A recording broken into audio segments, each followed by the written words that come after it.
Assalomu alaykum aka Kafta savdo podpischiklari. Bugun 30-mart 2025-yil hammani hayit ayyomi muborak bo'lsin. Qaranglar, aka Kafta savdodan sizlarga Malibu 2 mashinamizni obzor etib beramiz. Arzonroq Malibu 2mizga tutdi.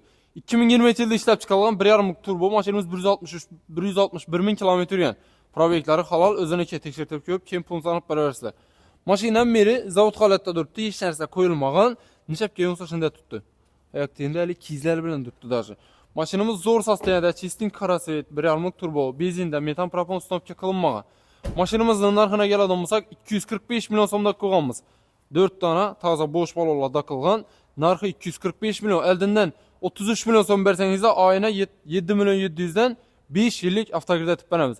O'zlaringizda bor tera oldindan to'lovini Nexus 2 mi ya Gentra mi, Cobalt mi nom mashinangiz ham ikkalasizlar. Ustini Philipsni hisoblashib, doğru Malibu 2 kesingizlar bo'ladi. Xalasaz ustini avtogrid etib beramiz. Xalasazdan nalichi gaplashamiz. Mashinaning ustida naqd pul tashiman desangizlar, ustida 1 so'm 2 so'm qaytib beramiz. Kelaverasizlar, Kafta savdoda xizmatdamiz.